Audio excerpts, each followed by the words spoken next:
କରୁଣାମୟୀ ମା, ପରମ ପ୍ରଭୁ ଶ୍ରୀଅରବିନ୍ଦ, ଅନଲାଇନରେ ଯୋଗ ଦେଇଥିବା ସମସ୍ତ ଅପା ଭାଇଙ୍କୁ ମୋର ପ୍ରଣାମ। ଚିରନ୍ତନୀ ଦୋଷ ଓ ବାଧାବିଘ୍ନ। ଯଦିଓ ମୁଁ ଏଠାରେ ଦୋଷ ତ୍ରୁଟି ଓ ବାଧାବିଘ୍ନ ଉପରେ ଜୋର ଦେଉଛି, ଏହାର ଅର୍ଥ ନୁହେଁ ମୁଁ ତୁମକୁ କୌଣସି ଚେଷ୍ଟା କରିବାରୁ ନିବର୍ତ୍ତାଉଛି। ବରଂ ମୁଁ ତୁମକୁ ଏହି କଥା କହିବାକୁ ଚାହେଁ ଯେ ଯଥୋଚିତ ସାହସର ସହିତ କାର୍ଯ୍ୟ କରିବାକୁ ପଡ଼ିବ। ବିଶେଷ କରି ଥରକରେ ସଫଳ ହେଲ ନାହିଁ ବୋଲି ଆଦୌ ହତୋତ୍ସାହିତ ହେବ ନାହିଁ। ଯଦି ତୁମ ଭିତରେ ଆସ୍ପୃହା ରହିଛି, ଯଦି ତୁମ ଭିତରେ ସଂକଳ୍ପ ରହିଛି, ତେବେ ଏହା ନିଶ୍ଚିତ ଯେ ବିଳମ୍ବରେ ହେଉ ବା ଶୀଘ୍ର ହେଉ ତୁମେ ସଫଳ ହେବ।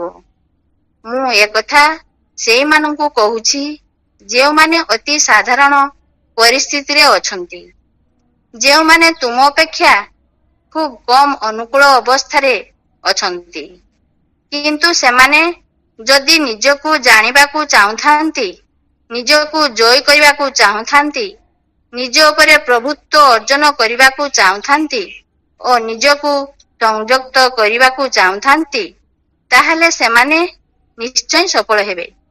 ସୁତରାଂ ଯଦି ପରିସ୍ଥିତି ଅନୁକୂଳ ହୁଏ, ତାହେଲେ ସଫଳତା ଲାଭ କରିବାର ସମ୍ଭାବନା ନିଶ୍ଚୟ ଅଧିକ ଉଜ୍ଜ୍ୱଳ। ଗୋଟିଏ କଥା କିନ୍ତୁ ସବୁବେଳେ ଆବଶ୍ୟକ, କେବେ ଏହି ଖେଳ ଛାଡ଼ିବ ନାହିଁ, କାରଣ ଏହା ଏକ ମହାନ ଖେଳ ଏବଂ ଶେଷ ପର୍ଯ୍ୟନ୍ତ ଖେଳ ଚାଲିଲେ ତହିଁରେ ଯେଉଁ ଫଳ ଲାଭ ହୁଏ ତାହା ସେଥିପାଇଁ କରାଯାଉଥିବା ଶ୍ରମ ଓ ଆୟସ ତୁଳନାରେ ଅନେକ ଅଧିକ ମୂଲ୍ୟବାନ।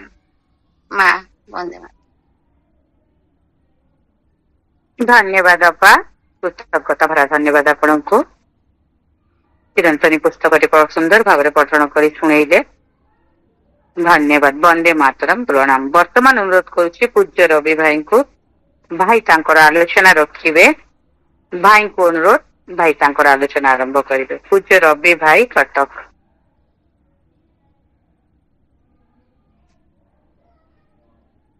ଉଦାରତା ଗ୍ରୁପ ସହିତ ଅନଲାଇନରେ ଯୋଡ଼ି ହେଇଥିବା ଭାଇ ଭଉଣୀ ସମସ୍ତଙ୍କୁ ନମସ୍କାର, ଶୁଭ ସନ୍ଧ୍ୟା, ଶୁଭେଚ୍ଛା।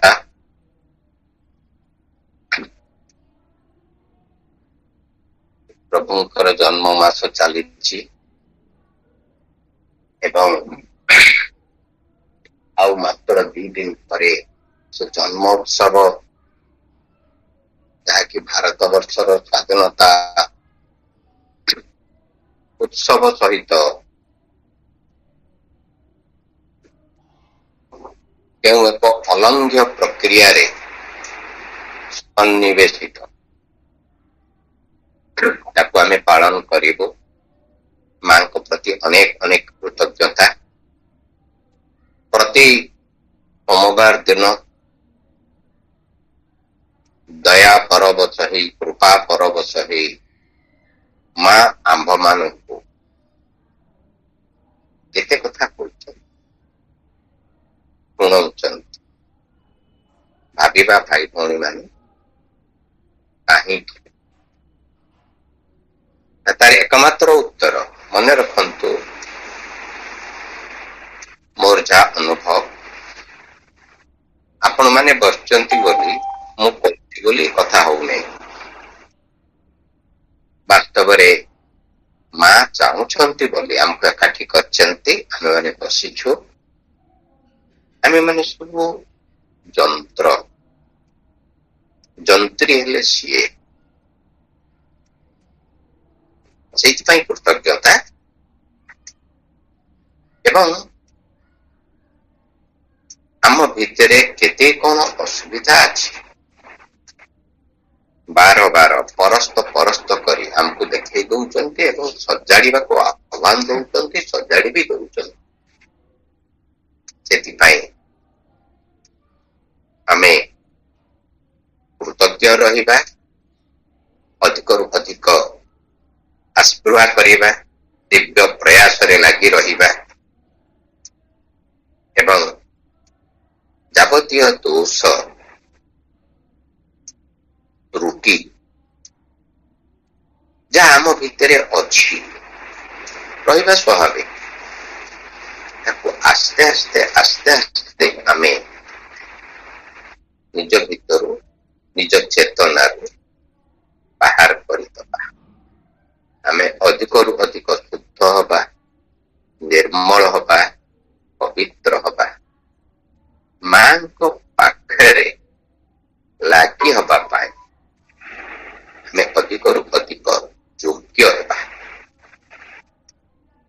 ଏ ବାଧା ବିଘ୍ନ ଯାହା ସବୁ ଆସୁଛି ସେ ଆମକୁ ନୂଆ ନୂଆ କଷ୍ଟ ସବୁ ଦେଇଯିବ। ଆମ ଭିତରେ ଅଧିକରୁ ଅଧିକ ସାମର୍ଥ୍ୟ ଭରି ଦେଇଯିବ। ଏଠି ମା କହୁଛନ୍ତି ଆମର ଡିଫେକ୍ଟସ୍ ଆଉ ଡିଫିକଲ୍ଟିଜ କଥା। ମା ଆରମ୍ଭରେ କହୁଛନ୍ତି ଯଦିଓ ମୁଁ ଏଠାରେ ଦୋଷ ତ୍ରୁଟି ଓ ବାଧାବିଘ୍ନ ଉପରେ ଜୋର ଦେଉଛି, if I lay stress here upon defects and difficulties, ଏଠି ଜୋର ଦଉଛି ନା ଦୋଷ ତ୍ରୁଟି ଆଉ ବାଧାବିଘ୍ନ। ସେଇଥିପାଇଁ ଆମେ ଦେଖୁଥିବା ଆମକୁ ପ୍ରଥମେ କହିଲେ ପ୍ରହାର ଆବଶ୍ୟକ, ତାପରେ କହିଲେ ବାଧାବିଘ୍ନ ଓ ଅଗ୍ରଗତି, ତାପରେ ବାଧାବିଘ୍ନ ଓ ଉପଲବ୍ଧି, ଆଜି କହୁଛନ୍ତି ଦୋଷ ଓ ବାଧାବିଘ୍ନ।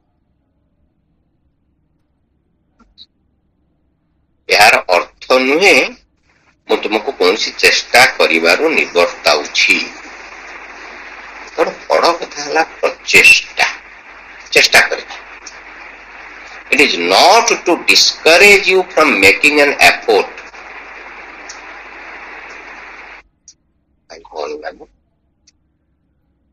ଆମକୁ ବାରବାର ପ୍ରଚେଷ୍ଟା କରିବାକୁ, ସେଥିପାଇଁ ଅଭ୍ୟାସ କରିବାକୁ ଆମେ ହଟି ଯିବା ନାହିଁ। ଆମର ଏଠି ବାଥରୁମରେ ଜଣେ ଭାଇ ଥିଲେ, ମାତୃ କଲେଜରେ ଥିଲା ବେଳେ ସେ ଥିଲେ ସେଠି। ସେ ବାରମ୍ବାର କହିବେ, ତାଙ୍କ କଥା ଆଜି ଭାରି ମନେ ପଡୁଛି। ମାନେ ଯାବତୀୟ ଅସାଧ୍ୟ କାମ ଯେମିତି ସେ ସାଧନ କରିପାରିବେ, ସେଥିପାଇଁ ବାରମ୍ବାର ସେ କହିବେ ଗୋଟେ କଥା, হবে নাকি বঙ্গালী অবশ্য আমরা মায়ের ছেলে, অর্থাৎ ମାତ୍ର ପିଲାଟି ବାର ବାର ଲାଗିବା କୋଉଠି କଣ ଅସୁବିଧା ହେଇଯାଉଛି, ଏଥର ନହେଲା ଆରଥରକୁ ହବ। ଆମେ ଆଶା ହରେଇବା ନାହିଁ, ପ୍ରଚେଷ୍ଟା ଚଳେଇ ରଖିଥିବା। ଏଫୋର୍ଟ, ପ୍ରଚେଷ୍ଟା ଆମେ ଜାଣିଛୁ ଥରକୁ ଥର ପଡ଼ି ତଳେ ଚାଲଇ ଅଭ୍ୟାସର ବଳେ। ଯଦି ଆମେ ଇତିହାସରୁ ପୁରାଣରୁ ଉଦାହରଣ ନବା, ବହୁତ ଉଦାହରଣ, ବହୁତ। ଆଜି ତ କାହିଁକି କେଜାଣି ମାଙ୍କର କଥା ଶୁଣିଲା ପରେ ହୁମାୟୁନଙ୍କ କଥା ମନେ ପଡି ଯାଉଛି। ଆପଣମାନେ ଜାଣିଛନ୍ତି ହୁମାୟୁନ କଥା? ମୋଗଲ ରୁଲ ଇନ୍ ଇଣ୍ଡିଆରେ Humayun an important name, a very significant. ସେ ହଉଛନ୍ତି ଆକବରଙ୍କର ବାପା ଏବଂ ବାବରଙ୍କର ପୁତ୍ର।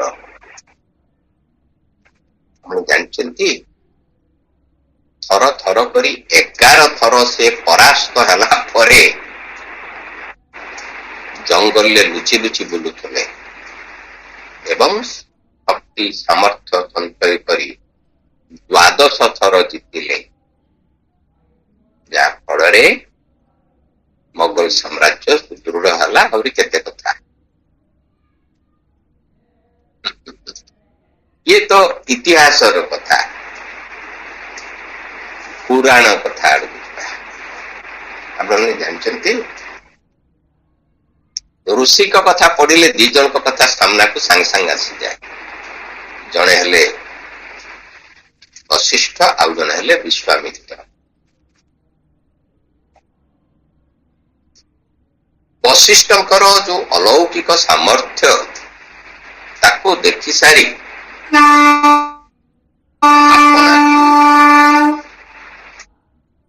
ସେଇଭଳି ସାମର୍ଥ୍ୟ ଯୁକ୍ତ କରିବା ପାଇଁ କି ପ୍ରଚେଷ୍ଟା ନ କରିଛନ୍ତି ବିଶ୍ୱାମିତ୍ର।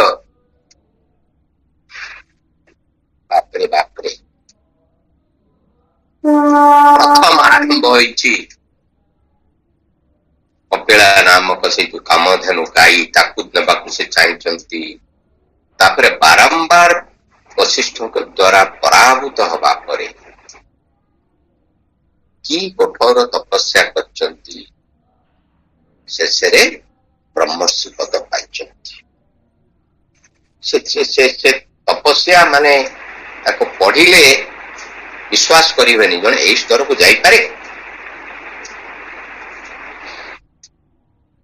ମା କହୁଛନ୍ତି ପ୍ରଚେଷ୍ଟା ଅର୍ଥାତ୍ ଚେଷ୍ଟା ଜାରି ରଖ। ଭାଷାଟି ଅଲଗା ପ୍ରକାର ଲେଖା ହେଇଛି। ଏହାର ଅର୍ଥ ନୁହେଁ ଯେ ମୁଁ ତୁମକୁ କୌଣସି ଚେଷ୍ଟା କରିବାରୁ ନିବର୍ତ୍ତାଉଛି, ଯେ ତୁମେ ଚେଷ୍ଟା କର ନାହିଁ କଷ୍ଟ ତ ଆସିବ, ସେ କଥା ନୁହେଁ। ବରଂ ମୁଁ ତୁମକୁ ଏଇ କଥା କହିବାକୁ ଚାହେଁ ଯେ ଯଥୋଚିତ ସାହସର ସହିତ କାର୍ଯ୍ୟ କରିବାକୁ ପଡିବ। But to tell you that to do things with the necessary courage, କଣ ସେ ଯଥୋଚିତ ସାହସ କଣ?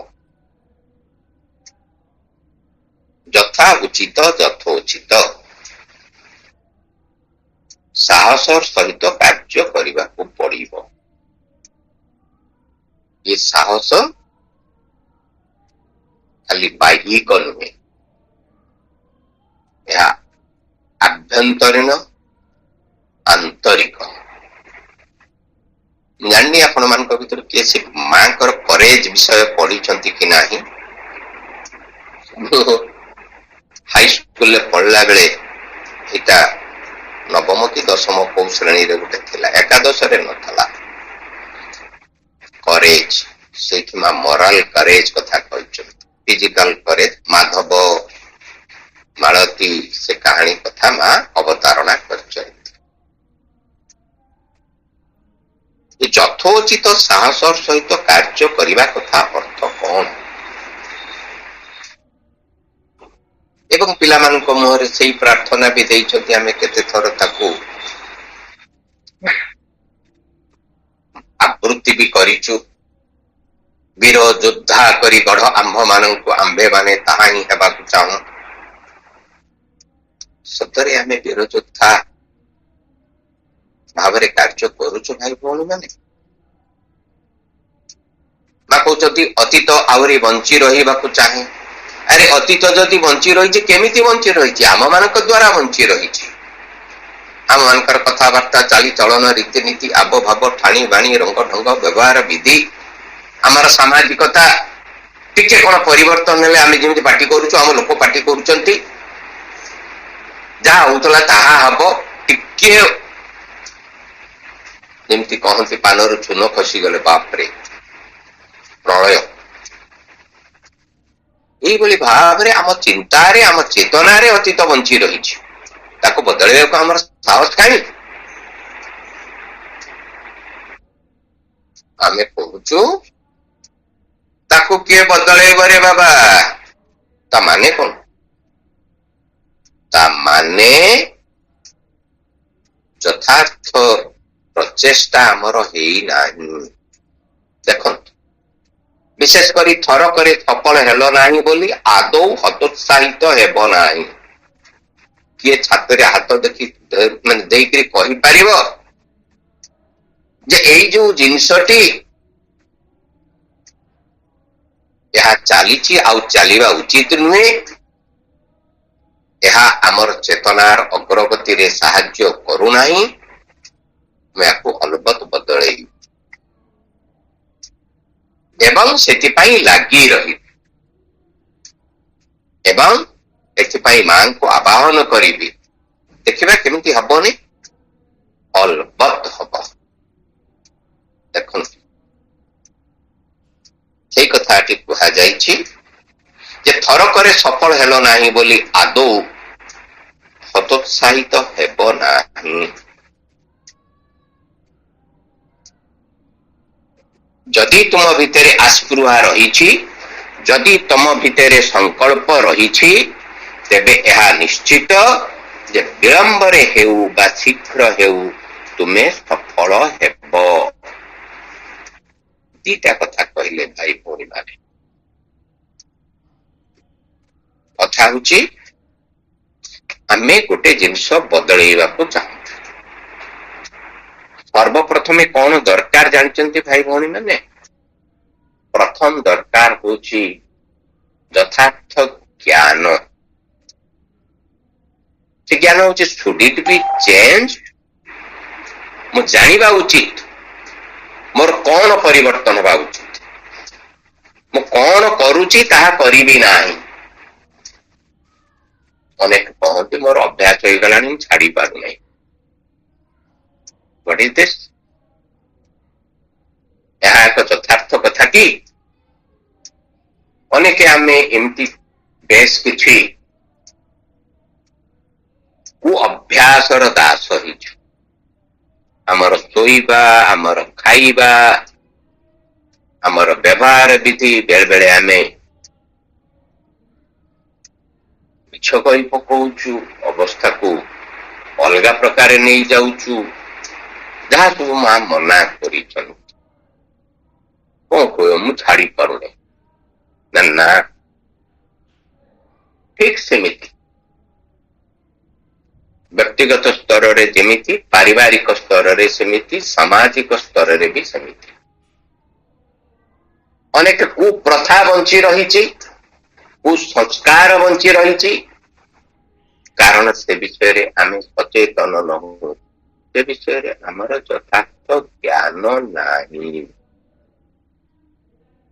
ପ୍ରଥମ ହେଲା ସଚେତନତା ବା ଜ୍ଞାନ, ମନେ ରଖିବା। ଦ୍ୱିତୀୟ ହଉଛି ପ୍ରଚେଷ୍ଟା। ତୃତୀୟ ହେଲା ସାହସ ନ ହରେଇକିରି, ଉତ୍ସାହ ନ ହରେଇକିରି ସଂକଳ୍ପ କରି ଚାଲିବା, ଅଲବତ ହବ। ଏବଂ ଚତୁର୍ଥ ଯୋଉଟା ବହୁତ ଇମ୍ପୋର୍ଟାଣ୍ଟ, ତାହା ହଉଛି ଏଥିପାଇଁ ଆସ୍ପୃହା କରିବା। ଆସ୍ପୃହା ବିଷୟରେ ଆମେ ବାରମ୍ବାର ଆଲୋଚନା କରିଛୁ। ଆସ୍ପୃହା ହଉଛି ଭଗବତ ଶକ୍ତିଙ୍କର ଆବାହନ। ଆହୁରି ସହଜ ସରଳ ଭାଷାରେ କହିଲେ ମାଙ୍କୁ ଡାକିବା, ମା ଏ କାର୍ଯ୍ୟଟି କରିଦିଅନ୍ତୁ, ମା କରିଦିଅ, ମତେ ସାହାଯ୍ୟ କର।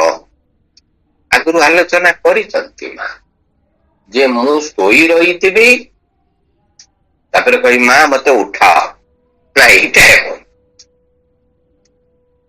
ମୁଁ ଚାଲୁଛି, ମୋ ଦେହରେ ବଳ ଦିଅନ୍ତୁ, ସେଇଟା ହେବ।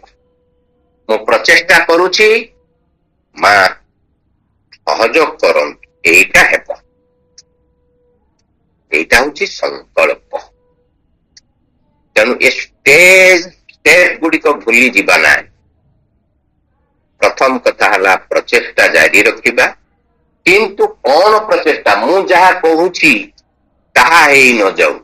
ଯଦି ପ୍ରକୃତରେ ତାହା ଭୁଲ, ତାହା ଅତୀତ, ତାହା ବଦଳିବା ଉଚିତ, ତାହା ଆମ ପ୍ରଗତିରେ ବାଧକ, ତାହା ମୋ ଆଉ ମାଙ୍କର ସମ୍ପର୍କ ଭିତରେ ବାଧକ, ତାହେଲେ ତାହା ହଟିଯିବା ଉଚିତ, ତାହା ନିବର୍ତ୍ତି ଯିବା ଉଚିତ, ତାହା ବଦଳିବା ଉଚିତ। ତେଣୁ ସେଥିପାଇଁ ପ୍ରଚେଷ୍ଟା କରିବା, ହତୋତ୍ସାହିତ ବା ନିରୁତ୍ସାହିତ ହେବା ନାହିଁ, ଯଥାର୍ଥ ସଂକଳ୍ପ ରହିବ ଏବଂ ଆସ୍ପୃହା। These are all stages, ଭାଇ ଭଉଣୀ ମାନେ। କହୁଛନ୍ତି ତାଙ୍କ ଭାଷାରେ, it is not to discourage you from making an effort, but to tell you that you do things with the necessary courage, precisely not to be disheartened, because you are not successful at once. हठात मोर कामटा हलान मु डाकिदेली एटा हलान किरे डाकिबारे केते आंतरिकता अछि केते निष्ठा अछि कहउचंती but if the will is there in you संकल्प शक्ति जति भीतर रहिछि if the will is in you it is absolutely certain that now or later you will succeed. ଆମେ ସେଥିରେ ସଫଳ ହେବୁ। ମନେ ରଖନ୍ତୁ ମୁଁ କରିଦେଲୁ ବୋଲି ମୋ ଦ୍ୱାରା ସଫଳ ହେଲା ବୋଲି ଗର୍ବ କରିବୁ ନାହିଁ, କାରଣ ଯୋଉ ବିଜୟ ଦରକାର ତାହା ଭଗବାନଙ୍କ ପାଇଁ ବିଜୟ। ମନେ ରଖିବା ଏଇଭଳି ଭାବରେ ଯାବତୀୟ ଦୋଷରୁ ଆମେ ଧୀରେ ଧୀରେ ମୁକ୍ତ ହେବା, ମୁକୁଳିବା ଏବଂ ଏଥିପାଇଁ ଯୋଉ ବାଧାବିଘ୍ନ ସବୁ ଆସୁଛି ସେଇଥିରୁ ଆମେ ଆମେ ଆମେ ଆମେ ସେଇଥିରୁ ନିଷ୍କ୍ରାନ୍ତ ହେବା, ତା କବଳରୁ ରକ୍ଷା ପାଇବା। ଥରେ ଚିନ୍ତା କରିବା ଆମେ କୋଉ ବର୍ଗର କଥା କହିଲା ବେଳକୁ ଶୁଣିଲା ବେଳକୁ ଖରାପ ଲାଗୁଛି, ବର୍ଗ କଣ ପୁଣି ଭାଇ ଏମିତି କହୁଛନ୍ତି। ଆଚ୍ଛା ପ୍ରକୃତରେ ମୁଁ ଖାଲି ଏତିକି ଯେ ମୋ ମାଙ୍କୁ ଭଲ ପାଏ, କିନ୍ତୁ ଆହୁରି କେତେ ଭଲ ପାଏ, ମୁଁ ସତରେ ନିଜକୁ କେତେ ମାତ୍ରାରେ ଦେଇପାରିଛି ଏବଂ ମୁଁ କେତେ ଜୀବନରେ କମ୍ପ୍ରମାଇଜ କରୁଛି ଏବଂ କେତେ ମାଙ୍କ କଥା ମାନିକିରି ଚଳୁଛି। ଯିଏ ମାଙ୍କ କଥା ମାନିକିରି ଚଳିବ ଭାଇ ଭଉଣୀ ମାନେ ସେ କମ୍ପ୍ରମାଇଜ କରିବ ନାହିଁ। ଅଲଗା ହେଇପାରେ ସାଙ୍ଗେ ସାଙ୍ଗେ ସମାଜରେ, ମୁଁ ସେଦିନ ବି କହିଥିଲି, ବାରମ୍ବାର କହିଛି, ଥରେ ସେ ବାଟ ଧରିଲେ ସମାଜରେ ଅନେକ ବିରୋଧ ଆସିବ, ଲୋକେ ଛିଛାକର କରିବେ, ଲୋକଟା କେମିତି ବା ତା ପ୍ରକୃତରେ ତ ଏ କଣ ଏମିତି କରୁଛି ସେମିତି କରୁଛି ଏମିତି ଏମିତି ଏମିତି ଆମର ପସନ୍ଦ ଯୋଗ୍ୟ। ଆମେ କାହାର ପସନ୍ଦ ପାଇଁ ତିଆରି ହେଉନାହୁଁ, ଆମେ ଆସିଛୁ ମାଙ୍କ ପାଇଁ ଯୋଗ୍ୟ ହେବା। କହୁଛନ୍ତି ମୁଁ ଏକଥା ସେଇମାନଙ୍କୁ କହୁଛି ଯେଉଁମାନେ ଅତି ସାଧାରଣ ପରିସ୍ଥିତିରେ ଅଛନ୍ତି। And I am saying this for people who live in very ordinary circumstances. ଆମେ ତ ସେ ଦୃଷ୍ଟିରୁ ଭାଇ ଭଉଣୀ ମାନେ ପ୍ରିଭିଲେଜଡ, ମାଙ୍କ କଥା ପଢୁଛୁ, ଜାଣୁଛୁ, ଅନୁଭବ କରୁଛୁ, ଏତେ କଥା ଅଛି। ଆମେ ସେ ସାଧାରଣ ପରିସ୍ଥିତିରେ ଅଛୁ କି, ବା ଯଦି ବି ଥାଉ ଏ କଥା ମା ଆମ୍ଭ ମାନଙ୍କୁ ଭାରି ସତର୍କ କରିକିରି କହୁଛନ୍ତି। ଯେଉଁମାନେ ତୁମ ଅପେକ୍ଷା ଖୁବ କମ ଅନୁକୂଳ ଅବସ୍ଥାରେ ଅଛନ୍ତି, ଖୁବ କମ ଅନୁକୂଳ ମାନେ ବୁଝିଲେ ତ, less favorable perhaps than yours. less favorable ମାନେ କେତେ ଉଦାହରଣ ଅଛି। ଆମର ଗୋଟେ ସୁଯୋଗ ଅଛି, ଆମ ଘରେ ଗୋଟେ ମାଙ୍କର ଆସ୍ଥାନଟେ ଥିବ, କିଛି ନହେଲେ ବହିଟେ ଥିବ, ବା କିଛି ନହେଲେ ସପ୍ତାହକୁ ଥରେ ଦିଥର ଚାରିଥର ଆମେ ମାଙ୍କ କଥା ଶୁଣୁଛୁ, ପଢୁଛୁ, ଇତ୍ୟାଦି ଇତ୍ୟାଦି। ଚିନ୍ତା କରନ୍ତୁ ବେଶ କିଛି ମା ଭଉଣୀ ଅଛନ୍ତି, ଭାଇ ଅଛନ୍ତି ଯୋଉମାନଙ୍କ କାନରେ କଥାଟା ପଡୁନାହାନ୍ତି, ଯୋଉମାନଙ୍କର ଜୀବନ କଣ କହିବା, କହିବାକୁ ଖରାପ ଲାଗୁଛି ଯେ ସେମାନଙ୍କର ଜୀବନ ଯେମିତି କୁକରର ଜୀବନ। ମୁଁ ସେଦିନ କହୁଥିଲି ଗୋଟେ ଚିତ୍ତ ଭାଇଙ୍କର ସୁନ୍ଦର ପ୍ରବନ୍ଧଟେ ଅଛି, ବହୁଚର୍ଚ୍ଚିତ ପ୍ରବନ୍ଧ, କୁକର ଓ ସକ୍ରେଟିସ୍। ଅର୍ଥାତ୍ କୁକର ହଉଛି ଘୁଷୁରୀ, ମଣିଷ କିନ୍ତୁ ଚିନ୍ତା ଚେତନା ଗୋଟେ ଅଲଗା ପ୍ରକାର, ଠିକ ଘୁଷୁରୀ ଭଳି ବଞ୍ଚୁଛେ ଆମେ। ମୋ ତଳକୁ ମାନେ କୋଉଠି ଲାଗିଛି ମୋ ନା ସେଇ ନିଷ୍ଠାରେ, ଅର୍ଥାତ୍ ଧନ ଅର୍ଜନରେ, ଖାଦ୍ୟ ଅନ୍ୱେଷଣରେ, ସୁଖ ଭୋଗ ଯାହାକୁ ଇନ୍ଦ୍ରିୟ ସୁଖ ବୋଲି କୁହାଯାଉଛି। ଚିନ୍ତା କରନ୍ତୁ, ଇନ୍ଦ୍ରିୟ ସୁଖ ମୁଁ ଏମ୍ଫାଟିକାଲି କହୁଛି, ଅର୍ଥାତ୍ ଭଲ ଦେଖିବା, ଭଲ ମାନେ ତ ବୁଝୁଥିବେ,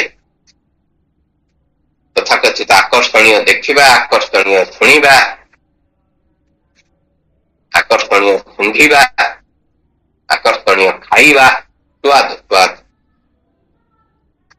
ଆଉ ଆକର୍ଷଣୀୟ ସ୍ପର୍ଶ ଲାଭ କରିବା, ଏ ହେଉଛି ଇନ୍ଦ୍ରିୟ ସୁଖ। ତା ଭିତରେ ପଶୁଛନ୍ତି, ୟା ବାଦ ଆଉ କିଛି ଜାଣିନାହାନ୍ତି। ଏଇଟାକୁ ଜୀବନର ସରସତା ବା ଉତ୍କୃଷ୍ଟ ଜୀବନ ବୋଲି କହୁଛନ୍ତି। ଏବଂ ମୁଁ ରହିଛି ବା ଚେତନା ରହିଛି ସେଇ ପଇସା ପାଖରେ, ଅନ୍ୟାନ୍ୟ କଥା ପାଖରେ, ୟାରି ପାଖରେ ଜୀବନ ବଞ୍ଚୁଛନ୍ତି। କୋଠା ପରେ କୋଠା ଅଛି, କେତେ ଗାଡି ଅଛି, କେତେ କଥା ଅଛି, କିନ୍ତୁ ଜୀବନକୁ କେମିତି ଉନ୍ନତ, ମାର୍ଜିତ, ସ୍ପୃହାବନ୍ତ କରିହବ ସେ କଥା ତାଙ୍କ କାନରେ କେବେ ପଶିନାହିଁ। ମା ସେମାନଙ୍କୁ ଭାରି ସୁନ୍ଦର ଶବ୍ଦରେ କହୁଛନ୍ତି ଯେ ସେମାନେ ତୁମ ଅପେକ୍ଷା ଖୁବ୍ କମ ଅନୁକୂଳ ଅବସ୍ଥାରେ ଅଛନ୍ତି। ଆଉ କଣ କହନ୍ତି? ମା କହୁଛନ୍ତି ମୁଁ ଏ କଥା ସେଇମାନଙ୍କୁ କହୁଛି ଯେଉଁମାନେ ଅତି ସାଧାରଣ ପରିସ୍ଥିତିରେ ଅଛନ୍ତି, ଯେଉଁମାନେ ତୁମ ଅପେକ୍ଷା ଖୁବ୍ କମ ଅନୁକୂଳ ଅବସ୍ଥାରେ ଅଛନ୍ତି। କିନ୍ତୁ ତାପରେ very important, but who can even learn to know themselves and conquer themselves?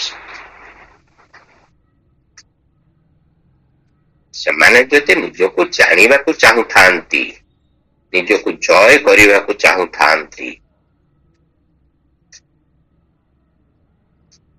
ଏଇ ନିକଟରେ ଘଟଣାଟେ ଘଟିଛି, ଖୁବ୍ ବେଶୀରେ 4-5 ମାସ କି 6 ମାସ ହବ, ତାରିଖ ମନେ ନାହିଁ, ଘଟଣା ଆପଣ ମାନଙ୍କର ବି ମନେ ଥିବ। ଦୁଇଟି ଧନାଢ୍ୟ, ଗୋଟେ ଧନାଢ୍ୟ ଜୈନ ପରିବାରର ପିତା ଏବଂ ପୁତ୍ର, ସେମାନେ ତାଙ୍କର 200 କୋଟି ଟଙ୍କାର କାରବାର ବା ସମ୍ପତ୍ତି ତାକୁ ସବୁ ଦାନ କରିଦେଇ ସେନେ ଜୈନ ସନ୍ନ୍ୟାସୀ ହେଇଗଲେ ପିତା ପୁତ୍ର। କଣ ହେଲା? ସାମାନ୍ୟ ଗରିବଟିଏ ଯିଏ ଖାଇବାକୁ ପାଉନି, ସେ ଯେତେବେଳେ ଏ କଥା ଶୁଣିବ କହିବ ଆରେ ଏଡେ କେଡେ ବୋକାଟା କଣ ବା, 100, 200, 500 ଟଙ୍କା ପାଇଁ ଆମେ କେମିତି କଷ୍ଟ କରୁଛୁ, ଇଏ 200 କୋଟି ଆମେ ଭାବି ପାରୁନୁ। ଠିକ ସେମିତି ଆପଣଙ୍କର ସାହି ପଡିଶା ଯିଏ ବହୁତ ବହୁତ ପଇସା ଜମେଇଥିବେ, ରାତିରେ ଭଲରେ ଶୋଇ ପାରୁନଥିବେ, ଚିନ୍ତା, ପରିବାର ବିଛିଡି ଯାଇଥିବ, କେତେ କଥା ହେଇଥିବ, ଇତ୍ୟାଦି ଇତ୍ୟାଦି, ସେମାନଙ୍କ କଥା ଭାବନ୍ତୁ। ମା ସେଇମାନଙ୍କ କଥା କହୁଛନ୍ତି, କିନ୍ତୁ ସେମାନେ ଯଦି ନିଜକୁ ଜାଣିବାକୁ ଚାହୁଁଥାନ୍ତି, ନିଜକୁ ଜାଣିବା ବହୁତ ବଡ, learn to know themselves। এটা କଣ? ମୁଁ କିଏ, ମୁଁ କାହିଁକି ଆସିଛି, ମୁଁ ଆସିଛି ନା ମତେ ଅଣାହେଇଛି, what is the purpose behind? ମୁଁ ଯାହା ସବୁ କରୁଛି ସେଟା ମୁଁ କରୁଛି ନା ମୋ ଭିତରେ ଆଉ କିଏ କରେଇ ନଉଛି? ମୁଁ ଏ ଜନ୍ମ ପୂର୍ବରୁ କଣ ଥିଲି ଏବଂ ଏ ଜନ୍ମ ପରେ କଣ, ଯାହାକୁ ମୁଁ ଦୁଃଖ କଷ୍ଟ ବୋଲି ସହିପାରୁନି, ଅସହ୍ୟ ହେଇଯାଉଛି, ସେ ଦୁଃଖ କଷ୍ଟର କାରଣ କଣ? ମୁଁ କାହିଁକି ଏଇ ବାଟ ଦେଇକରି ଯାଉଛି? ଏ ହେଉଛି ନିଜକୁ ଜାଣିବା। ମୋର ଉତ୍ତମ କର୍ମ କଣ? What could be the best work I can do to elevate my consciousness? ମୋର ଚେତନା ঊର୍ଦ୍ଧ୍ୱକୁ ଉଠେଇ ନେବା ପାଇଁ, ଜାଗ୍ରତ କରିବା ପାଇଁ ମୁଁ କଣ କରିବି, ମୋର କଣ କରିବା ଉଚିତ? ଏ ହେଉଛି ନିଜକୁ ଜାଣିବା। ଉପନିଷଦରେ ପୃଷ୍ଠା ପରେ ପୃଷ୍ଠା ଏ ବିଷୟରେ ଆଲୋଚନା ହେଇଛି। ଓ ଅହମ କୁତ ଆୟା, କିଏ ସେ ଭଗବାନ, କୋଉଠି ଅଛନ୍ତି? ଖାଲି ମନ୍ଦିରରେ ଅଛନ୍ତି ନା ମୋ ଭିତରେ ବି ଅଛନ୍ତି, ମୋ ପଡିଶା ଘରେ ଅଛନ୍ତି, ମୋ ଶତ୍ରୁ ଭିତରେ ବି ଅଛନ୍ତି, ଏବଂ ନିଜକୁ ଜୟ କରିବାକୁ ଚାହୁଁଥାନ୍ତି। ନିଜକୁ ଜୟ କରିବା ଆମେ କେତେ ଥର ଆଲୋଚନା କରିଛୁ। ନିଜକୁ ଜୟ କରିବା ଆମେ କଣ କରୁଛୁ ନା ଆଉ କାହାର କଣ ଦେଖିକରି ଟିକେ ରାଗି ଯାଉଛୁ, କିନ୍ତୁ ନିଜକୁ କିଏ ଜୟ କରିପାରିବ? ପ୍ରକୃତରେ ମୁଁ ନିଜ ଭିତରେ ନିଜକୁ ଜୟ କଲେ ଯାଇକିରି ସେଗୁଡିକ ଆଉ ଦେଖାଯିବ ନାହିଁ। ଅନ୍ୟର ପରାଭବ ମତେ ଦେଖାଯିବ ନାହିଁ। ଅନ୍ୟମାନେ ଅସୁବିଧା ରହୁଛନ୍ତି, ମୁଁ ଆଉ ପାଟି କରିବି ନାହିଁ। ସେ ପ୍ରାର୍ଥନା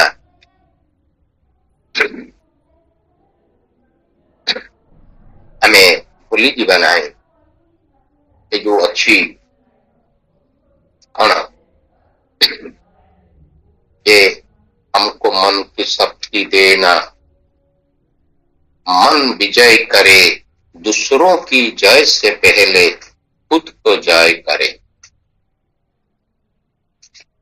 ମୁଁ ବାହାରିଛି ସଂସାରରେ ୟାକୁ ଜୟ କରିବି, ତାକୁ ଜୟ କରିବି।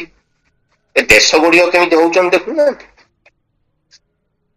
ପୁଟିନ କହୁଛି ମୁଁ,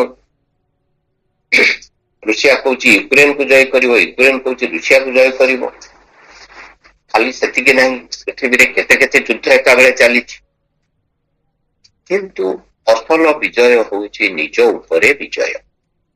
ତେଣୁ ମା କହୁଛନ୍ତି ନିଜକୁ ଜୟ କରିବାକୁ ଯୋଉମାନେ ଚାହୁଁଥାନ୍ତି, ସେମାନେ ଯଦି ଚାହୁଁଥାନ୍ତି ଅର୍ଥାତ୍ ନିଜ ଉପରେ ପ୍ରଭୁତ୍ୱ ଅର୍ଜନ କରିବାକୁ ଚାହୁଁଥାନ୍ତି, ତ ନିଜକୁ ସଂଯତ କରିବାକୁ ଚାହୁଁଥାନ୍ତି। ନିଜ ଉପରେ ପ୍ରଭୁତ୍ୱ ଅର୍ଜନ ଅର୍ଥ କଣ ଭାଇ ଭଉଣୀ? Master themselves and control themselves। ଛୋଟ ଛୋଟ ଦି ଚାରିଟା ଉଦାହରଣ ଆମେ ନେଇପାରିବା। ଆମେ ସବୁ ଯେମିତି ଗୋଟେ ଆବେଗ ପ୍ରବେଗର ଦାସ।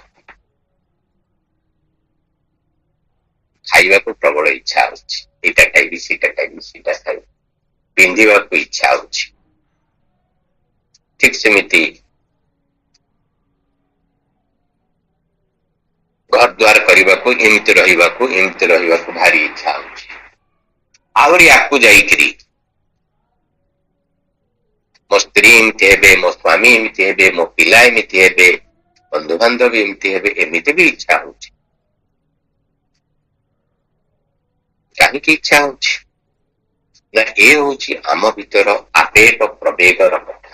ଅଲ୍ ଡିଜାୟାର, ଭାଇଟାଲ ଡିଜାୟାର୍ସ, ତାକୁ ମୁଁ ଜୟ କରିନି। ମୁଁ ମୋ ମନକୁ କଣ୍ଟ୍ରୋଲ କରିପାରୁନି, ସେ କୁଆଡେ କୁଆଡେ ପଳଉଛି, ମୁଁ ତ କଣ୍ଟ୍ରୋଲ କରିପାରୁନି, ମୋ ନିୟନ୍ତ୍ରଣରେ ସେ ନାହିଁ।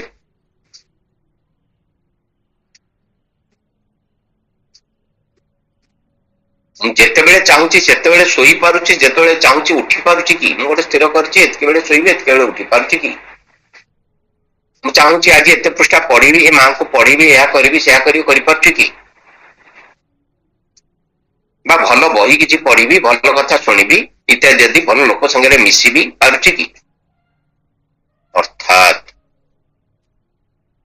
ମୁଁ ମୋ ନାଁର ନାଉରୀ ତ ମୋ ଜୀବନଟାକୁ ମୁଁ ଯେମିତି ସଚେତନତାର ସହିତ ଆଗେଇ ନେବାକୁ ଯୋଜନା କରିଛି, ମୁଁ ସେମିତି ଯୋଜନା ମାନେ ସେମିତି ଯାଇପାରୁଛି ତ? ଏ ହଉଛି ନିଜ ଉପରେ ପ୍ରଭୁତ୍ୱ ଅର୍ଜନ କରିବା ଆଉ ନିଜକୁ ସଂଯତ କରିବାକୁ। ସଂଯତ ଅର୍ଥ ଆମେ ବୁଝିପାରୁଥିବା କଣ୍ଟ୍ରୋଲ। କଣ୍ଟ୍ରୋଲ କଣ? ନା ଆବେଗ ପ୍ରବେଗ ଆମକୁ ପ୍ରତି ମୁହୂର୍ତ୍ତରେ ବାଟ ବଣା କରୁଥାଏ, କାରଣ ଏ ସତ୍ତା ଗୁଡିକ ଆମ ଭିତରେ ରୂପାନ୍ତରିତ ହୋଇନାହାନ୍ତି। ଓଡ଼ିଆରେ କହନ୍ତି ରୋଗ ଅଛି, ତାର ଦେଖିନା ମୋର ଦେଉଛି ଡାହାଣ ଆଖି। ମାନେ କଣ? ମୋର ବି ସେମିତି ଇଚ୍ଛା ହଉଛି। କେତେ ବାଟରେ ସେ ଇଚ୍ଛା ସବୁ ଆମ ଭିତରକୁ ଖପା ଖପ ହେଇକିରି ପଶି ଆସୁଛନ୍ତି। ମା ତ କହୁଛନ୍ତି ମୋର ମନଟା କଣ ଗୋଟେ ଛକ ଜାଗା କି? କେତେ ଲୋକ ଯାଉଛନ୍ତି ମୁଁ ସମସ୍ତଙ୍କୁ ଆଲାଉ କରୁଛି, ସେୟା କି? କାଲି ତ ଆମେ ଗୋଟେ ଜାଗା ପଢୁଥିଲୁ, ସେଠାରେ ଆଲୋଚନା ହଉଥିଲା। ମା କହୁଛନ୍ତି ମୁଁ ଅବିଚଳିତ ରହିବି, ଏସବୁ ଆସିବେ ଯିବେ, ସେଥିରେ ମୋର କଣ କିଛି ଯାଏ ଆସେ ନାହିଁ। ମୁଁ ନିଜ ଉପରେ ଏତେ ନିୟନ୍ତ୍ରଣ ରଖିବି ଯେ ମୁଁ ସେଗୁଡିକ ଦ୍ଵାରା ପ୍ରଭାବିତ ହେବି ନାହିଁ। ଇଏ ହଉଛି ସଂଯତ ହବା। ଏ କଥା ହେଲେ ତାହେଲେ ସେମାନେ ନିଶ୍ଚୟ ସଫଳ ହେବେ। ପୁରା ବାକ୍ୟଟିକୁ ପଢିବା। ମୁଁ ଏକଥା ସେଇମାନଙ୍କୁ କହୁଛି ଯେଉଁମାନେ ଅତି ସାଧାରଣ ପରିସ୍ଥିତିରେ ଅଛନ୍ତି, ଯେଉଁମାନେ ତୁମ ଅପେକ୍ଷା ଖୁବ କମ ଅନୁକୂଳ ଅବସ୍ଥାରେ ଅଛନ୍ତି, କିନ୍ତୁ ସେମାନେ ଯଦି ନିଜକୁ ଜାଣିବାକୁ ଚାହୁଁଥାନ୍ତି, ନିଜକୁ ଜୟ କରିବାକୁ ଚାହୁଁଥାନ୍ତି, ନିଜ ଉପରେ ପ୍ରଭୁତ୍ୱ ଅର୍ଜନ କରିବାକୁ ଚାହୁଁଥାନ୍ତି ଓ ନିଜକୁ ସଂଯୋଗ କରିବାକୁ ଚାହୁଁଥାନ୍ତି, ତାହେଲେ ସେମାନେ ନିଶ୍ଚୟ ସଫଳ ହେବେ। ସୁତରାଂ ଯଦି ପରିସ୍ଥିତି ଅନୁକୂଳ ହୁଏ ତାହେଲେ ସଫଳତା ଲାଭ କରିବାର ସମ୍ଭାବନା ନିଶ୍ଚୟ ଅଧିକ ଉଜ୍ଜଳ। ଏ ପରିସ୍ଥିତି ଅନୁକୂଳ କେମିତି ହେବ? Therefore, if the conditions are favorable, you have a much greater chance of succeeding. ଚିନ୍ତା କରନ୍ତୁ ତ, ଭଲ କରି ଚିନ୍ତା କରି ନିଜେ ଉତ୍ତର ଦେବେ, ମତେ ଦେବା ଦରକାର ନାହିଁ। ମୁଁ ପରିସ୍ଥିତିର ଦାସ ନା ପରିସ୍ଥିତି ମୋର ଦାସ? ଅର୍ଥାତ ମୁଁ ଯାହା ଚାହୁଁଛି ଏହା କରିପାରୁଛି ନା ମତେ କୁଆଡେ ଗୋଟେ ଡଙ୍ଗା ଯେମିତି ରାଡାର ଛାଡି ଦେଇଛି ମୋର କଣ ନା ଯୁଆଡେ ପବନ ହଉଛି ସିଆଡେ ନେଇଯାଉଛି। ଯିଏ ଯାହା କହିଲା ମୁଁ ତା କଥାରେ ଭାସି ଯାଉଛି, ସେ ଅନୁସାରେ କରୁଛି। ମୋର ଯେମିତି ନିଜର କିଛି ଇଚ୍ଛା ନାହିଁ, ପ୍ରଚେଷ୍ଟା ନାହିଁ, ନିଷ୍ପତ୍ତି ନାହିଁ। ଜୀବନ ତରିଟା ମୋର ଏଇଭଳି ଆସିଯିବ କି? ତେଣୁ ମୁଁ ତାକୁ ନିଜ ଅନୁକୂଳ କରିବି। ସୁତରାଂ ଯଦି ପରିସ୍ଥିତି ଅନୁକୂଳ ହୁଏ ତାହେଲେ ସଫଳତା ଲାଭ କରିବାର ସମ୍ଭାବନା ନିଶ୍ଚୟ ଅଧିକ ଉଜ୍ଜଳ। ତାପରେ ଯୋଉ କଥାଟି କହିଛନ୍ତି ଭାରି important, one thing is always necessary, not to give up the game. A game କଣ ଭାଇ ଭଉଣୀ ମାନେ? ଗେମ୍ ହଉଛି ଖେଳ ବୋଲି କହିଛନ୍ତି, କିନ୍ତୁ ଗୋଟିଏ କଥା କିନ୍ତୁ ସବୁବେଳେ ଆବଶ୍ୟକ, କେବେ ଖେଳ ଛାଡିବା ନାହିଁ। ଖେଳ ହଉଛି ଜୀବନକୁ ନେଇକି ହାର ଜିତ ଲାଗି ରହିଛି ନା, কিন্তু অলবৎ জিতেঙ্গে, কেননা আমরা মায়ের ছেলে, মা অଛନ୍ତି ଆମକୁ ସାହାଯ୍ୟ କରିବା। ମା କହୁଛନ୍ତି କାରଣ ଏହା ଏକ ମହାନ ଖେଳ। ଏ ଖେଳ ହଉଛି ଯାବତୀୟ ବିରୋଧୀ ଶକ୍ତି ମାନେ ରହିଥିବେ, ଚେଷ୍ଟା କରୁଥିବେ ମୋର ପରାଭବ, ମୁଁ କେମିତି ହାରିଯାଏ,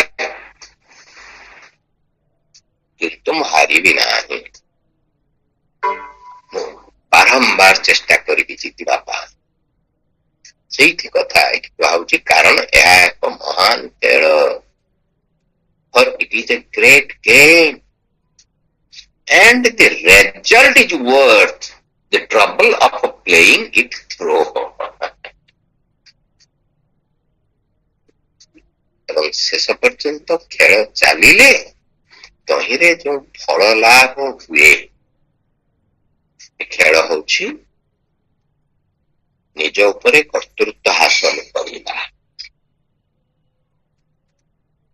ନିଜକୁ ଜୟ କରିବି। କେତେ କଣ ମୋ ଭିତରେ ପଶି ଆସୁଛି ତାକୁ ପଶିବାକୁ ଦେବି ନାହିଁ। ମୁଁ ଯାହା ଚାହିଁବି ତାହା ଭାବିବି, ଯାହା ଚାହିଁବି ନାହିଁ ସେ ଭାବନା ଆକାରରେ ମୋ ଭିତରକୁ ଆସିବ ନାହିଁ। এইটাକୁ ଗୋଟେ ଭାରି ସ୍ପୋର୍ଟିଭ ସ୍ପିରିଟ ରେ ମୁଁ ନେଇଯିବି। ତା ଦ୍ୱାରା ବିମର୍ଷ ହେଇ ନିରୁତ୍ସାହିତ ହେଇ ହତୋତ୍ସାହିତ ବସିବିନି, ଏହା ହଉନାହିଁ ସେ ହଉନାହିଁ, ବ୍ୟସ୍ତ ହବାର ନା, ପ୍ରଚେଷ୍ଟା ଜାରି ରଖିବି। ତମେ କହୁଛ ଶେଷ ପର୍ଯ୍ୟନ୍ତ ଖେଳ ଚାଲିଲେ ତହିଁରେ ଯେଉଁ ଫଳ ଲାଭ ହୁଏ ତାହା ସେଥିପାଇଁ କରାଯାଉଥିବା ଶ୍ରମ ଓ ଆୟାସ, ଆୟାସ ହେଉଛି ପ୍ରୟାସ, ସେ ପ୍ରୟାସ ତୁଳନାରେ ଅନେକ ଅଧିକ ମୂଲ୍ୟବାନ। ଲାଗି ଲାଗି ପାଇଲେ ବୋଲି ଆମ ସମୟରେ ଗୋଟେ ଟପିକ ଥିଲା, ରୋନାଲ୍ଡୋ ରୋସ୍ କଥା, କାହାର କାହାର ମନେ ପଡିଯାଉଛି। ଆମେ ଲାଗୁଛେ ପ୍ରଚେଷ୍ଟା ଜାରି ରଖୁଛେ ତ, ଯଦି ଜାରି ରଖିଯିବେ, ସେ ଆମେରିକୀୟ କବିଙ୍କ କଥା ମନେ ପଡିଯାଉଛି ଭାଇ ଭଉଣୀ ମାନେ, ବାରମ୍ବାର କହୁଛନ୍ତି act in the living present, God overhead and heart within, କାର୍ଯ୍ୟ କରିଯିବା ବୀର କରି। ଆମ ଭକ୍ତ କବି ଆମକୁ ଶୁଣାଇଛନ୍ତି, ଅଳସ ଯାହାକୁ, ଅଳସୁଆ ଯାହାକୁ ଅସାଧ୍ୟ ବୋଲି ଭାବେ, କିନ୍ତୁ କର୍ମବୀର ମାନେ ତାକୁ ସାଧନ କରି ଦେଖାନ୍ତି। ଅସାଧ୍ୟ ମଣେ ଯା ଅଳସ, କର୍ମବୀରତା କରେ ବସ।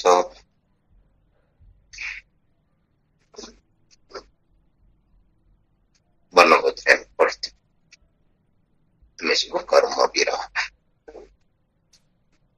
ଆମର ଯାବତୀୟ ଅସୁବିଧା ବାଧାବିଘ୍ନ ମାଙ୍କୁ ଅର୍ପଣ କରିଦେବା, ଦେଲେ ସେଇ ଯୋଉ ଶ୍ରମ, ସେଇ ଯୋଉ ଆୟାସ, ସେ ଆୟାସ ତୁଳନାରେ ଯୋଉ ଫଳ ଲାଭ ହବ ତାହା ଆମକୁ କୋଟି ନୀତି ଆଣିଦବ। ଅତି ସୁନ୍ଦର ମାଙ୍କର ଆହ୍ୱାନ, ଦିଗ୍ଦର୍ଶନ, ମାର୍ଗଦର୍ଶନ, କୃତଜ୍ଞତାରେ ହୃଦୟ ଆପ୍ଲୁତ ହେଇଯାଉଛି। କଥା ଗୁଡିକୁ ଭାଇ ଭଉଣୀ ମାନେ ଭଲ କରି ବୁଝିବା ଏବଂ ସେ ଅନୁସାରେ କାର୍ଯ୍ୟ କରିବା। ଆପଣମାନଙ୍କୁ ସମସ୍ତଙ୍କୁ ବନ୍ଦେ ମାତରମ୍। ବାପା ଭାଇ କାର୍ଯ୍ୟକୁ ଆଗକୁ ନିଅନ୍ତୁ। ଆଲୋଚନା ନମସ୍କାର।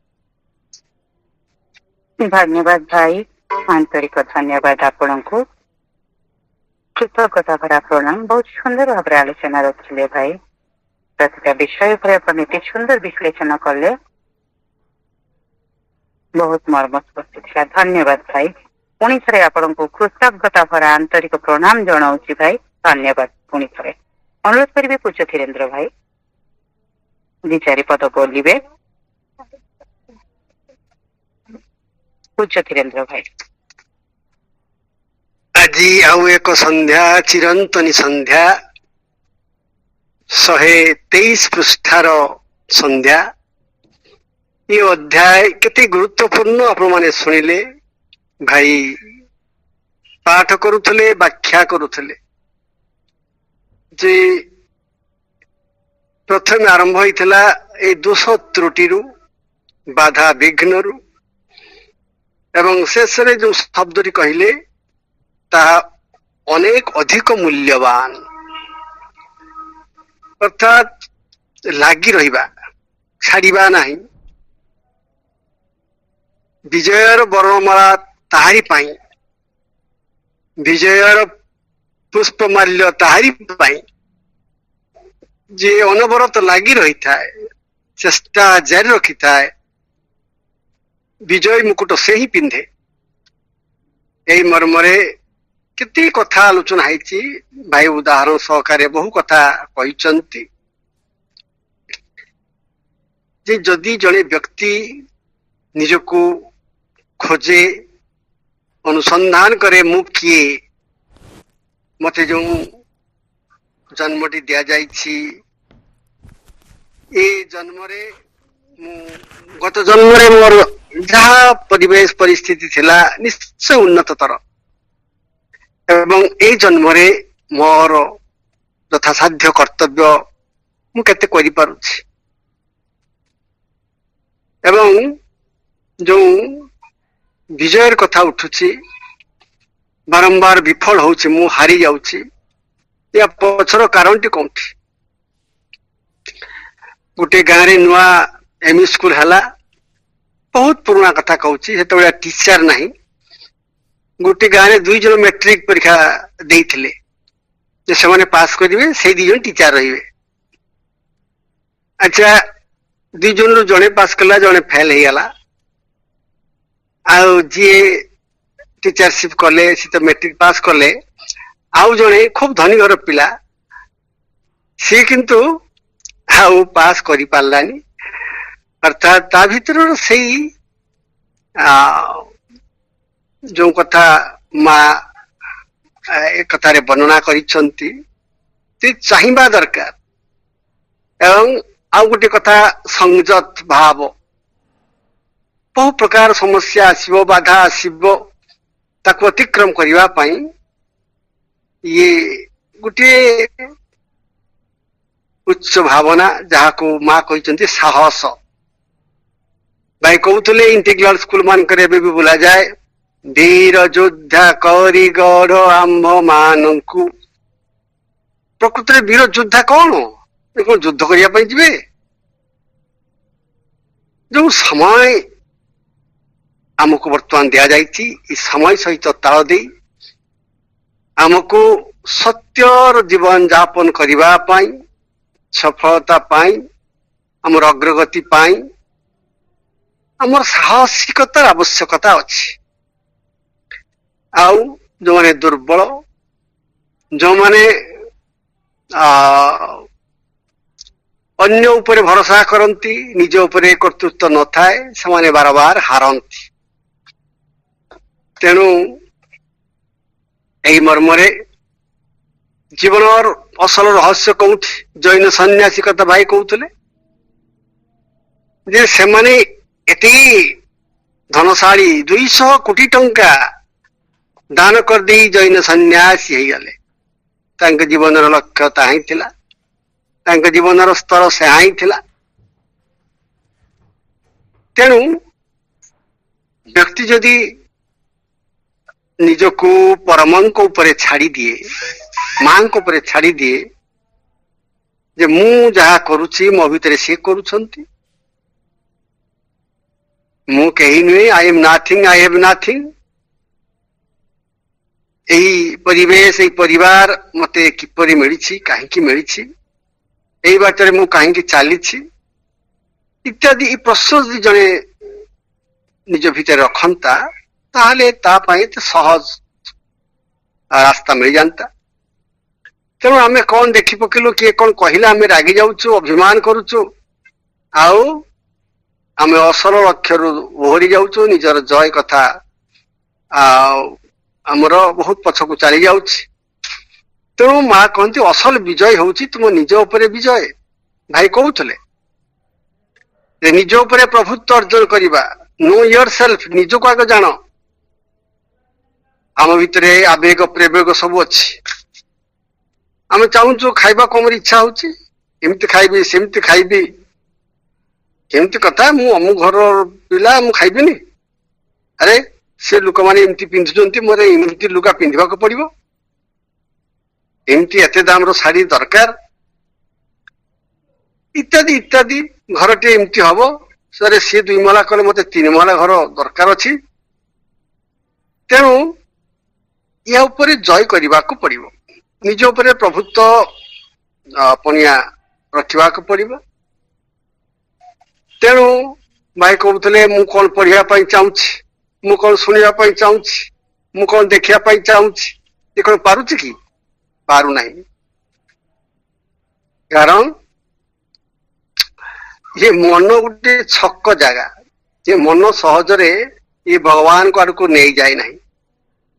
ତେଣୁ ଅସଲ ସତ୍ୟରୁ ସେ ଉଡେଇ ଆଣେ, ବାଟ ଭାଙ୍ଗି ଦିଏ। ତେଣୁ 2ଟା କଥା କହିଛନ୍ତି, ତୁମର ଚାହିଁବା ଦରକାର ଏବଂ ସଂଯତ ରହିବା ଦରକାର। ଆଦୌ ବିବ୍ରତ ହବାର ଆବଶ୍ୟକ ନାହିଁ, ବା ବିଫଳତା ପାଇଁ ନିଜକୁ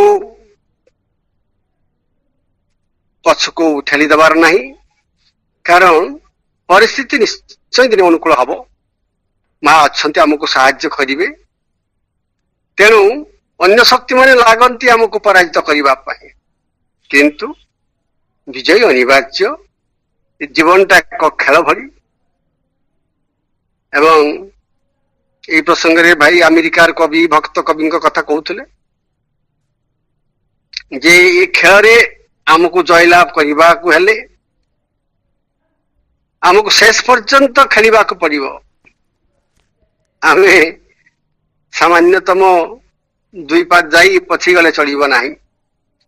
ତେଣୁ ଏଇ ଯୋଉ ବର୍ତ୍ତମାନ ପୃଥିବୀରେ ଯୋଉ ସମୟ ଆସିଛି, ଏଇ ଦେବ ମୁହୂର୍ତ୍ତ, ଏ ମୁହୂର୍ତ୍ତ ଆଗରୁ ଆସିନଥିଲା କି ଆଉ ଭବିଷ୍ୟତରେ ଆସିବ ନାହିଁ। ଆଉ ଏଇ ମୁହୂର୍ତ୍ତରେ ମୋର ଯାହା କରଣୀୟ, ମୁଁ ନିଜକୁ ବାଛି ନେବି, ମୁଁ ପଥ ଖୋଲିଦେବି, ମୁଁ ନିଜକୁ ପ୍ରସ୍ତୁତ କରିବି ଏବଂ এইଭଳି ଏକ ସାହସିକ ମନୋଭାବ ଯାହାକି ଅଧିକ ମୂଲ୍ୟବାନ ଏବଂ ସେ ନିଶ୍ଚୟ ଦିନେ ବିଜୟୀ ପ୍ରାପ୍ତ ହବ। ଏବଂ ଯୋଉ ସମ୍ଭାବନା ପୃଥିବୀ ପାଇଁ ଅଛି, ମା ଶ୍ରୀଅରବିନ୍ଦଙ୍କର ଯୋଉ ଭବିଷ୍ୟତ ବାଣୀ ତାହା ସଫଳ ହବ ଏବଂ ମୁଁ ଜଣେ ମାତୃ ସନ୍ତାନ ଭାବରେ ନିଶ୍ଚୟ ତାଙ୍କର ସନ୍ତାନ ଭାବରେ ନିଶ୍ଚୟ ପ୍ରାପ୍ତ କରିପାରିବି। ତେଣୁ ଏଇ ମର୍ମରେ ବହୁ କଥା ଆଲୋଚନା ହେଲା। ଆପଣମାନେ କାର୍ଯ୍ୟକ୍ରମରେ ଶୁଣିଛନ୍ତି ସବୁ କଥା। ଆପଣମାନଙ୍କୁ ବହୁତ ବହୁତ ଧନ୍ୟବାଦ। ଭାଇଙ୍କ ପାଖରେ ବହୁତ ବହୁତ ହୃଦୟରୁ ଅଭିନନ୍ଦନ। ଅପା କାର୍ଯ୍ୟକ୍ରମକୁ ଆଗକୁ ନିଅନ୍ତୁ। ମୁଁ ଏଠି ରଖୁଛି। ମା ମା ମା ମା ମା ମା।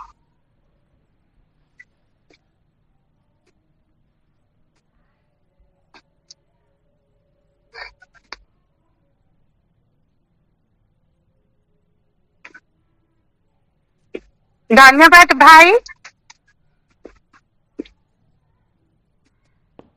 ଆନ୍ତରିକ ଧନ୍ୟବାଦ ଆପଣଙ୍କୁ। ବହୁତ ସୁନ୍ଦର ଭାବରେ ଆପଣ ଉପସ୍ଥାପନ କଲେ ସାରାଂଶ।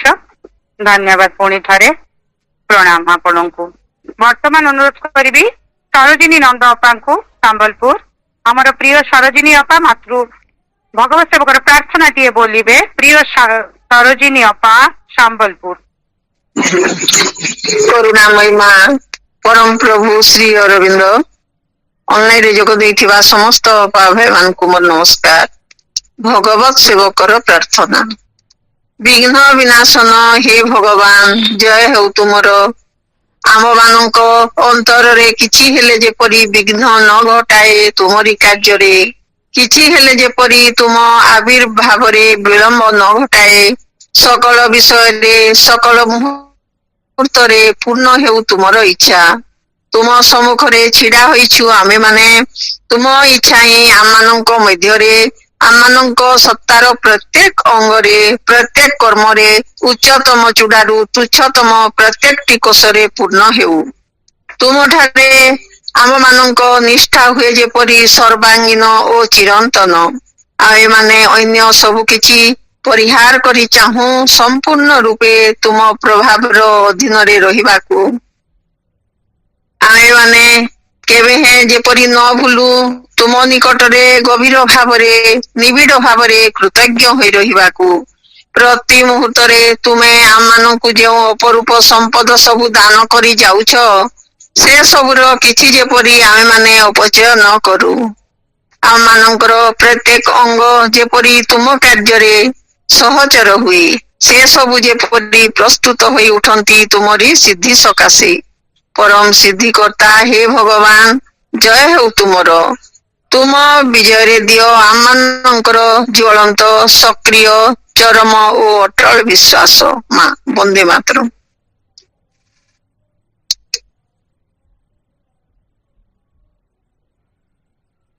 ଧନ୍ୟବାଦ ଅପା। ଆନ୍ତରିକ ଧନ୍ୟବାଦ ଆପଣ ମାନଙ୍କୁ ସମସ୍ତଙ୍କୁ। ପୁଣି ଥରେ ଧନ୍ୟବାଦ ଜଣାଉଛି ପୂଜ୍ୟ ରବି ଭାଇ, ପୂଜ୍ୟ ଧୀରେନ୍ଦ୍ର ଭାଇ ଏବଂ ଆପଣ ମାନେ ଉପସ୍ଥିତ ଥିବା ସମସ୍ତ ଅପା ଭାଇ ମାନଙ୍କୁ ମୋର କୃତଜ୍ଞତା ଭରା ପ୍ରଣାମ ସହିତ ଧନ୍ୟବାଦ। ସମସ୍ତ କାର୍ଯ୍ୟକ୍ରମକୁ ମାଙ୍କର ପାଦ ପଦ୍ମରେ ନିବେଦନ କରି ଆଜିର ଅଧ୍ୟାୟକୁ ଆମେ ଏଇଠି ରଖିବା।